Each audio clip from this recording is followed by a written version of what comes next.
மத்தேயு 7ஆம் அதிகாரம். நீங்கள் குற்றவாளிகள் என்று தீர்க்கப்படாதபடிக்கு மற்றவர்களை குற்றவாளிகள் என்று தீர்க்காதிருங்கள். ஏனெனில் நீங்கள் மற்றவர்களை தீர்க்கிற தீர்ப்பின்படியே நீங்களும் தீர்க்கப்படுவீர்கள். நீங்கள் மற்றவர்களுக்கு அளக்கிற அளவின்படியே உங்களுக்கும் அளக்கப்படும். நீ உன் கண்ணில் இருக்கிற உத்திரத்தை உணராமல் உன் சகோதரன் கண்ணில் இருக்கிற துரும்பை பார்க்கிறதென்ன? இதோ உன் கண்ணில் உத்திரம் இருக்கையில் உன் சகோதரனை நோக்கி, நான் உன் கண்ணில் இருக்கும் துரும்பை எடுத்து போடட்டும் என்று நீ சொல்வதெப்படி?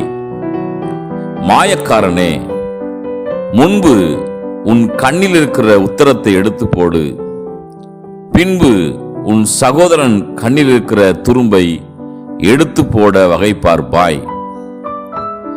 பரிசுத்தமானதை நாய்களுக்கு கொடாதேயுங்கள், உங்கள் முத்துக்களை பன்றிகள் முன் போடாதேயுங்கள். போட்டால் தங்கள் கால்களால் அவைகளை மிதித்து திரும்பிக் கொண்டு உங்களை பீறி போடும்.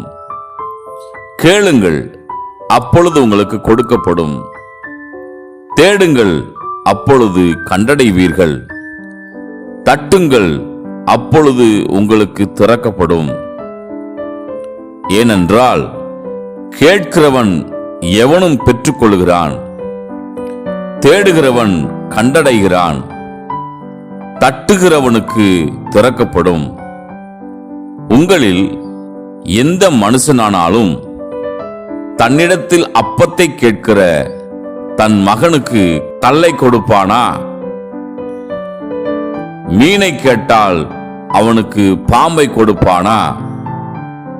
ஆகையால் பொல்லாதவர்களாகிய நீங்கள் உங்கள் பிள்ளைகளுக்கு நல்ல ஈவுகளை கொடுக்க அறிந்திருக்கும் போது பரலோகத்தில் இருக்கிற உங்கள் பிதா தம்மிடத்தில் வேண்டிக் கொள்கிறவர்களுக்கு நன்மையானவைகளை கொடுப்பது அதிக நிச்சயம் அல்லவா?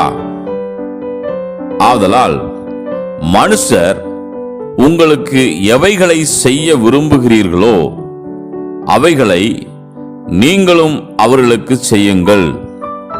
இதுவே நியாயப்பிரமாணமும் தீர்க்க தரிசனங்களுமாம். இடுக்கமான வாசல் வழியாய் உட்பிரவேசியுங்கள். கேட்டுக்கு போகிற வாசல் விரிவும் வழி விசாலமுமாயிருக்கிறது, அதன் வழியாய் பிரவேசிக்கிறவர்கள் அநேகர். ஜீவனுக்கு போகிற வாசல் இடுக்கமும் வழி நெருக்கமுமாயிருக்கிறது, அதை கண்டுபிடிக்கிறவர்கள் சிலர். கள்ள தீர்க்கதரிசிகளுக்கு எச்சரிக்கையாயிருங்கள். அவர்கள் ஆட்டுத்தோலை போர்த்து கொண்டு உங்களிடத்தில் வருவார்கள், உள்ளத்திலோ அவர்கள் பட்சிக்கிற ஓநாய்கள். அவர்களுடைய கனிகளினாலே அவர்களை அறிவீர்கள். முட்செடிகளில் திராட்சை பழங்களையும் முட்பூண்டுகளில் அத்திப்பழங்களையும் பறிக்கிறார்களா? அப்படியே நல்ல மரமெல்லாம் நல்ல கனிகளை கொடுக்கும், கெட்ட மரமோ கெட்ட கனிகளை கொடுக்கும். நல்ல மரம் கெட்ட கனிகளை கொடுக்க மாட்டாது, கெட்ட மரம் நல்ல கனிகளை கொடுக்க மாட்டாது. நல்ல கனி கொடாத மரமெல்லாம் வெட்டுண்டு அக்கினியிலே போடப்படும். ஆதலால் அவர்களுடைய கனிகளினாலே அவர்களை அறிவீர்கள். பரலோகத்தில் இருக்கிற என் பிதாவின் சித்தத்தின்படி செய்கிறவனே பரலோக ராஜ்யத்தில் பிரவேசிப்பானே அல்லாமல் என்னை நோக்கி கர்த்தாவே கர்த்தாவே என்று சொல்லுகிறவன் அதில் பிரவேசிப்பதில்லை. அந்நாளில் அநேகர் என்னை நோக்கி, கர்த்தாவே கர்த்தாவே, உமது நாமத்தினாலே தீர்க்க தரிசனம் உரைத்தோம் அல்லவா? உமது நாமத்தினாலே பிசாசுகளை துரத்தினோம் அல்லவா? உமது நாமத்தினாலே அநேக அற்புதங்களை செய்தோம் அல்லவா என்பார்கள். அப்பொழுது நான் ஒரு காலம் உங்களை அறியவில்லை, அக்கிரம செய்கைக்காரரே, என்னை விட்டு அகன்று போங்கள் என்று அவர்களுக்கு சொல்லுவேன். ஆகையால் நான் சொல்லிய இந்த வார்த்தைகளை கேட்டு இவைகளின் படி செய்கிறவன் எவனோ அவனை கன்மலையின் மேல் தன் வீட்டை கட்டின புத்தியுள்ள மனுஷனுக்கு ஒப்பிடுவேன். பெருமழை சொரிந்து பெருவெள்ளம் வந்து காற்று அடித்து அந்த வீட்டின் மேல் மோதியும் அது விழவில்லை.